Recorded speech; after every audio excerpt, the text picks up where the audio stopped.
Hello student, myself Dr. Akhilesh Gupta, physiotherapy faculty at Indira Gandhi institute of paramedical sciences. तो जैसा कि हम discuss कर रहे थे अपने प्रैक्टिकल पोर्शन के स्ट्रेचिंग टॉपिक का, तो आज हम एक और मसल्स की स्ट्रेचिंग के बारे में जानेंगे जिसका नाम है डेल्टॉइड।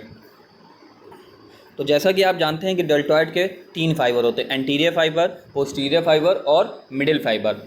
तो यहाँ हम जो डिस्कस करेंगे वो एंटीरियर फाइबर और पोस्टीरियर फाइबर ऑफ डेल्टॉइड के बारे में डिस्कस करेंगे। मिडिल फाइबर ऑफ डेल्टॉइड की स्ट्रेचिंग पॉसिबल नहीं होती है, ठीक है। इसलिए क्योंकि हमने बात की थी ना कि स्ट्रेचिंग हमेशा मसल्स के अपोजिट डायरेक्शन में, जो उसका एक्शन है उसके अपोजिट डायरेक्शन में करेंगे तब स्ट्रेचिंग आएगी। तो इसमें मिडिल फाइबर की स्ट्रेचिंग इसीलिए पॉसिबल नहीं है क्योंकि शोल्डर आपका बॉडी से आके जब एडक्शन करोगे तो रुक जाता है, उसके लिए और एरिया नहीं मिलता, तो इसलिए उसकी स्ट्रेचिंग पॉसिबल नहीं है, ठीक है। उसमें स्ट्रेच नहीं आएगा उसका, जब आप उसके अगेंस्ट, उसकी एक्शन के अगेंस्ट जब मूवमेंट करोगे तो स्ट्रेच नहीं आएगा, ठीक है। तो यहाँ हम सबसे पहले बात करेंगे एंटीरियर फाइबर ऑफ डेल्टॉइड की, ठीक है, जो कि आपकी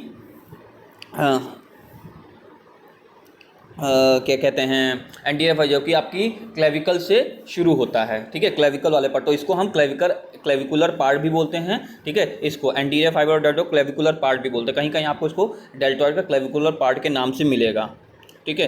तो आइए शुरू करते हैं। इसमें पैसिव स्ट्रेचिंग कैसे करेंगे। पेशेंट की पोजीशन सुपाइन होगी, ठीक है, एज ऑफ द काउच पे। थेरेपिस्ट की position by the side of the couch, walk in position में। अब procedure, place firm cushion between scapula to permit maximum shoulder movement, ठीक है। तो ये आपको करना है ताकि शोल्डर का मूवमेंट आपको ज़्यादा से ज़्यादा मिल सके, ठीक है। एक दोनों स्कैपुला के बीच में एक फर्म कुशन, टॉवल रोल या कुछ इस तरह से रखना है आपको। Patient shoulder 90 degree abducted and full external rotation with elbow flexion, यानी शोल्डर जॉइंट पे एक तो 90 डिग्री एबडक्शन होना चाहिए, ठीक है। दूसरा फुल एक्सटर्नल रोटेशन होना चाहिए, ठीक है। शोल्डर एबडक्शन 90 डिग्री और फुल एक्सटर्नल रोटेशन होना चाहिए शोल्डर जॉइंट का, ठीक है। और उसके साथ ही साथ एल्बो फ्लेक्स होना चाहिए, ठीक है। फिर therapist stand by the side of the patient in walk in position, ठीक। उसके बाद है थेरेपिस्ट वन हैंड होल्डिंग। अब इस पे ध्यान दीजिएगा कि कहाँ ग्रिप रहेगी, ठीक है, इस पे ध्यान देने वाली बात है, ठीक। Therapist one hand holding the patients elbow from above with forearm of the same hand resting parallel on the patients four arm, ठीक है। इनका कहने का मतलब ये है कि थेरेपिस्ट का एक हाथ जो होगा वो पेशेंट के एल्बो के ऊपर होगा, ठीक है, पेशेंट के एल्बो के ऊपर होगा थेरेपिस्ट का एक हाथ, ठीक है। लेकिन इस तरह से होगा कि उसका जो क्या नाम है, फोर आर्म है, यानी कि आप ऐसे समझिए कि अपने हाथों से, यानी कि पामर एस्पेक्ट से, ठीक है, अपने हाथों से वो क्या करेगा, उसके एल्बो जॉइंट के ऊपर पकड़ेगा, ठीक है। बाकी का जो थेरेपिस्ट का हिस्सा होगा उसका, यानी कि रिस्ट जॉइंट से एल्बो जॉइंट तक का हिस्सा, रिस्ट जॉइंट, ध्यान से सुनिएगा, रिस्ट जॉइंट से यानी नीचे से ऊपर, रिस्ट जॉइंट से एल्बो जॉइंट तक का जो हिस्सा, यानी कि फोर आर्म वाला जो पार्ट होगा वो उसके फोर आर्म पार्ट पे सपोर्ट करेगा या टच में रहेगा या उसके पैरेलल रहेगा, ठीक है।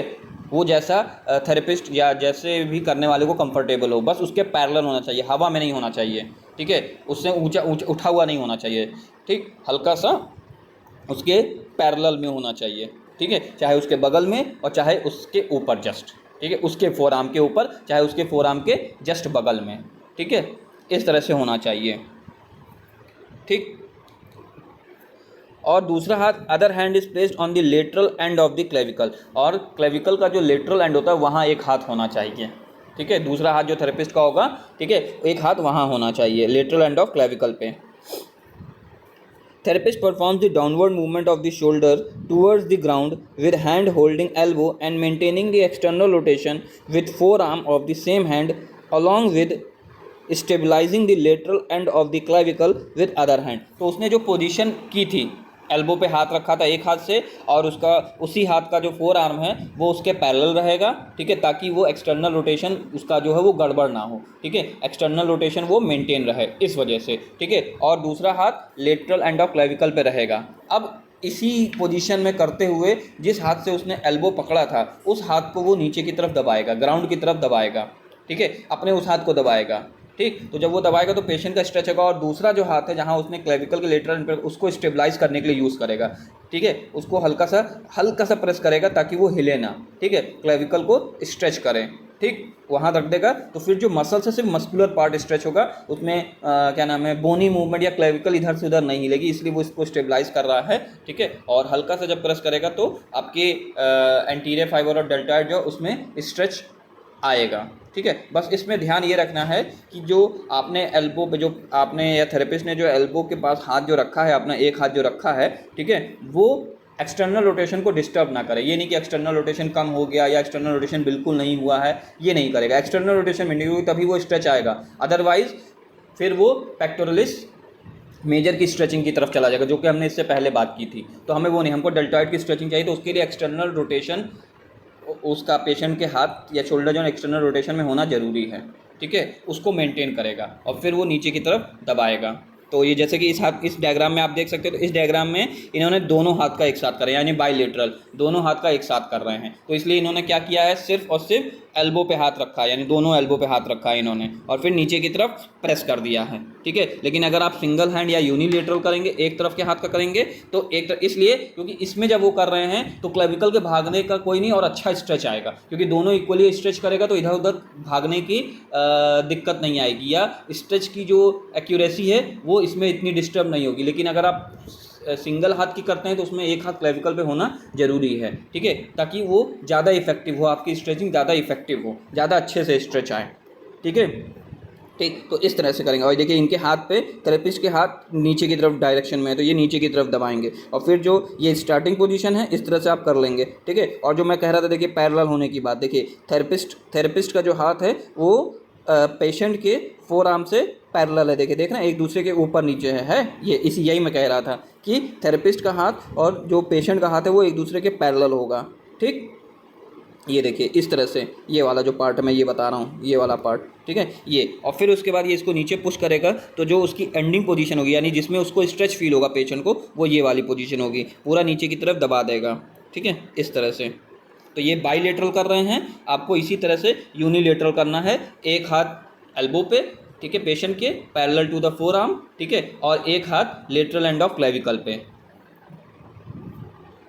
अब इसकी एक्टिव स्ट्रेचिंग कैसे करेंगे, तो एक्टिव स्ट्रेचिंग के लिए आपको कुछ नहीं करना, जैसे आपने पेक्टोरलिस मेजर की आपके क्लेविकुलर एंड वाले पार्ट के लिए, यानी 90 डिग्री पे रख के, जैसे कि क्लेविकल वाले पार्ट के लिए पेक्टोरलिस में वही सेम करना है। चौखट पे खड़े होना है, दरवाजे के चौखट पे खड़े होना है, अपने हाथ को 90 डिग्री एबडक्ट करना है, फोर आर्म को एक्सटर्नल रोटेटेड वो रहता ही है, फोर आर्म को अपने सपोर्ट करना है आपको चौखट से, ठीक है, लगाना है, टच करना है, ठीक, और उसके बाद आगे की तरफ पुश करना है। ठीक है, सेम उसी तरह से है, उसमें कोई चेंज नहीं। देखिए ये है सेम वही डायग्राम मैंने यहाँ भी किया है, क्योंकि ये सेम है, इसमें भी स्ट्रेच आएगा, बस इसमें कंबाइंड स्ट्रेच हल्का सा पेक्टोरलिस मेजर का भी आएगा। एक्टिव स्ट्रेचिंग में ये होगा। ठीक है, एक्टिव स्ट्रेचिंग में हल्की सी पेक्टोरलिस मेजर की भी स्ट्रेचिंग आएगी। ठीक है, ये सेम वही है, इसी तरह से करना है 90 डिग्री पे शोल्डर को एबडक्ट करके। ठीक है, नेक्स्ट अब हम बात करेंगे पोस्टीरियर फाइबर ऑफ डेल्टॉइड की। ठीक है, जो पीछे की तरफ, और पोस्टीरियर फाइबर ऑफ डेल्टॉइड जो है वो आपका जो स्पाइन ऑफ स्कैपुला होता है वहाँ से शुरू होता है। ठीक है, स्पाइन ऑफ स्कैपुला जो होता है वहाँ से शुरू होता है। ठीक, तो स्पाइन ऑफ स्कैपुला से शुरू होता है पीछे की तरफ, और फिर वही डेल्टॉइड ट्यूबरोसिटी जो होती है वहाँ आके ख़त्म होता है ह्यूमरस के। ठीक है, इस तरह से होता है उसका ओरिएंटेशन। तो पेशेंट की पोजीशन वही सुपाइन लाइन होगी। हाँ, यहाँ थेरेपिस्ट की पोजीशन ध्यान देने वाली है। थेरेपिस्ट की पोजीशन जो यहाँ होगी वो होगी उसके सर के ऊपर, over the head of the patient in walking position. Therapist के सर के, अभी तक वो थेरेपिस्ट के साइड में खड़ा होता, काउच के साइड में खड़ा होता, अब वो काउच के टॉप पे खड़ा होगा या पेशेंट के हेड के ऊपर खड़ा होगा। ठीक है, हेड वाली साइड पे खड़ा होगा वो। ठीक है, फिर प्रोसीजर क्या होगा, patient shoulder flex 90 degree, patient का जो शोल्डर जॉइंट होगा वो 90 डिग्री फ्लेक्स होगा विद इंटरनल रोटेशन। यहाँ उसको इंटरनल हल्का सा, बहुत पूरा कंप्लीट इंटरनल रोटेशन नहीं, हल्का सा इंटरनल रोटेशन कराना है। ठीक है, एंड एल्बो फ्लेक्स 90 डिग्री, और एल्बो भी जो होगा वो 90 डिग्री पे फ्लेक्स होगा। वो ऐसा नहीं समझ में आएगा, अभी मैं जब आपको इमेज दिखाऊंगा तो समझ में आएगा। ठीक है, therapist stand over the head of the patient in walking position. ठीक है, थेरेपिस्ट पेशेंट के सर के पास खड़ा होगा, ठीक है, ऊपर की तरफ।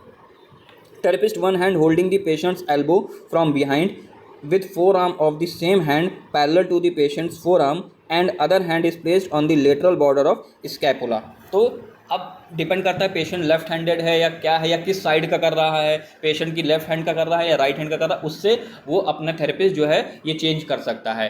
ठीक है, दोनों में से कोई भी हाथ कहीं भी रख सकता है। बस देखना यह है कि एक हाथ थेरेपिस्ट का जो एक हाथ होगा या हैंड वाला पोर्शन होगा वो क्या होगा, ठीक है, वो आपके पेशेंट के एल्बो के पीछे वाले साइड पे होगा। ठीक है, ऑलिकुलर प्रोसेस के हल्का सा नीचे की तरफ होगा। ठीक है, हल्का सा आपके कह सकते हैं लोअर एंड ऑफ ह्यूमरस के पास होगा।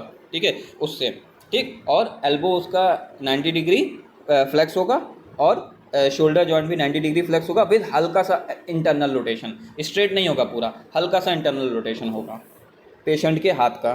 ठीक है, और जो दूसरा हाथ होगा वो लेटरल बॉर्डर ऑफ स्कैपुला, क्योंकि वही उसका ओरिएंटेशन है, जो मसल्स है उसका ओरिएंटेशन वही है, वहीं से होते हुए जाता है वो। ठीक है, आपका स्पाइन ऑफ स्कैपुला से निकलता है, लेटरल बॉर्डर ऑफ स्कैपुला से होते हुए वो आपके डेल्टॉइड ट्यूबरोसिटी ऑफ ह्यूमरस पे आता है। तो आपको लेटरल बॉर्डर ऑफ स्कैपुला पे, ताकि स्कैपुला मूव ना करे, क्योंकि स्ट्रेचिंग का फंडा यही होता है कि दोनों एंड स्टेबलाइज होने चाहिए, तभी मसल्स की स्ट्रेचिंग आएगी, अदरवाइज मसल्स उस बोन के हिस्से को अपनी तरफ खींचेगी तो उतना अच्छा स्ट्रेच नहीं आएगा।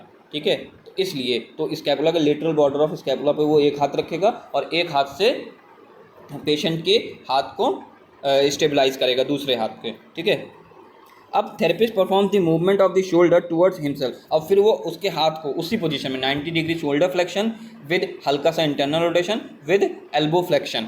ठीक है, 90 डिग्री, इस पोजीशन के साथ वो उसके हाथ को अपनी तरफ खींचेगा एक हाथ से, जो हाथ उसने एल्बो के पास रखा है उस हाथ से। ठीक है, और जिस हाथ से उसने लेटरल बॉर्डर ऑफ स्कैपुला को स्टेबलाइज किया था उसको हल्का सा मतलब कहेगा दबाएगा अंदर की तरफ, ताकि वो स्कैपुला अपनी जगह से मूव ना करे, ताकि स्ट्रेच अच्छे से आ सके तो वो मूव ना करें।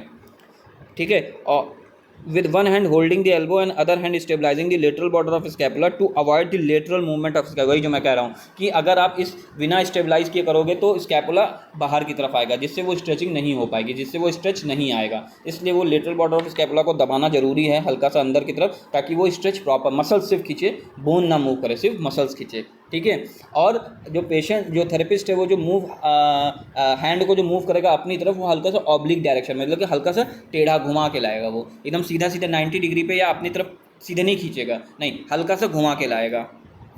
ये देख सकते हैं, ये देखिए, ये है, तो ये देखिए एक हाथ इन्होंने, एक हाथ मैंने बोला था ना जो कंफर्टेबल हो थेरेपिस्ट वो वाला हाथ रखेगा। ठीक है, ये राइट हैंड लेफ्ट हैंड दोनों ही चेंज कर सकता है, वो डिपेंड करेगा कि उसका कौन सा हाथ डोमिनेंट है।